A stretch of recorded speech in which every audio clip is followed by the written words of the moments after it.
Hello, Professor McGrath. I hope you're doing well and surviving the quarantine, finding things to do and staying busy. And without further ado, I'll hop right into my presentation of The 1 Minute Manager by Ken Blanchard and Spencer Johnson. The book follows a fictional storyline of a man who's seeking to find the best manager in the world. After being disappointed several times, he finally finds someone who is worthy of the title Greatest Manager. The story follows the manager as he explains his philosophy to this man and explains how to be happy with yourself, your organization, and your coworkers. The story shows three different types of managers. There's a tough manager who's autocratic and focuses on success and results. The nice manager who has great relationships with all of his employees but doesn't find many results in his job. And the 1 minute manager who's a balance of both and is successful with the people under him and the people above him.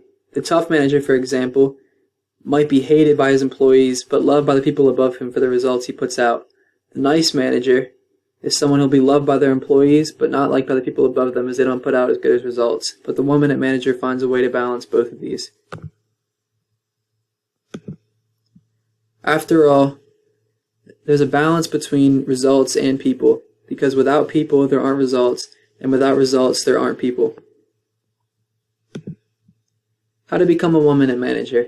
There's 3 secrets to being a 1 minute manager, which is explained in his philosophy throughout the story. And these 3 secrets are pretty easy to utilize and can take 1 minute each. The first goal is 1 minute goal setting. Let me give you a scenario. So let's say this employee has been stressed out all day and they've been working on a big report that they think their boss wants them to do. This report takes up most of the employee's day and leaves them with little free time to do anything else that their job requires. The boss, on the other hand, already has somebody else working on this problem, and it's a waste of time for the employee to be doing it. In this scenario, a lack of communication resulted in a worse situation for both the boss and the employee. With the 1 minute manager's philosophy ensures that this scenario will not happen. The manager takes the time to write the employee's goals, and this list of goals must be no longer than 1 page, so it's not boring and long to where the employee doesn't want to read it, and is actually useful for both the boss and the employee. This open communication allows for both the manager and the employee to be more productive and sure of their goals and sure of what they want from each other. The second secret is 1 minute praisings.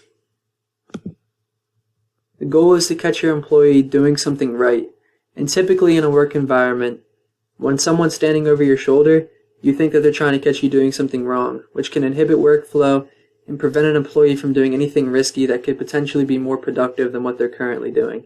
And this is not ideal in the workplace. Ideally, you want to catch your employees doing something right so you can praise them when they do something impressive.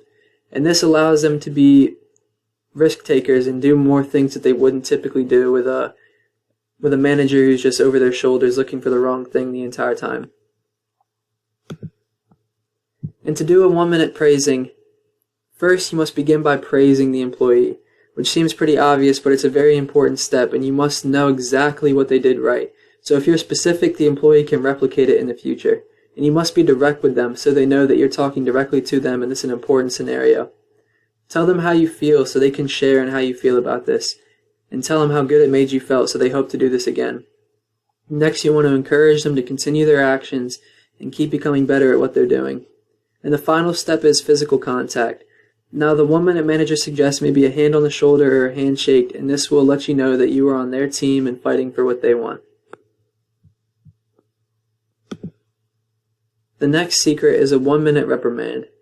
Now, although this may seem counterintuitive to the last secret, as the last secret was to praise your employees, it most definitely is not. Now, typically, when we hear the words manager and reprimand in the same sentence, we picture a scenario like this. A boss yelling at their employee and demeaning them so that they feel ashamed of themselves. However, with the 1 minute manager's tool, this is not what we want. This is more something that we'd be inclined with the 1 minute manager's philosophy. Instead, it should look something like this. It's still a very serious situation, and you don't want them to think it's not serious. But this just allows you to not resort to yelling, and it won't demean the employee, but it'll demean their actions. So now to do a successful 1-minute reprimand, first you have to know as the manager what went wrong. If you know specifically what went wrong, you can fix the issue and ensure that it won't happen again. Something very important is to come in person. Nowadays with technology, it might seem easy to send an email or a text, but this doesn't let them know the seriousness of the situation. You want to focus on their action, not the person. Focusing on the person will just demean the employee and make them sad and not feel like they can do anything productive. But focusing on their action lets them know they did something wrong, but they're still competent and can still be successful in the job. Again, tell them how you feel so they can feel the same way you do and understand where you're coming from. And if you follow all these steps, they won't repeat that same mistake again. Now in summary, this is the 1-minute manager's plan in entirety. First, you begin with 1-minute goal setting. Explain your goals, put them on a one piece of paper, and let them know what you want accomplished.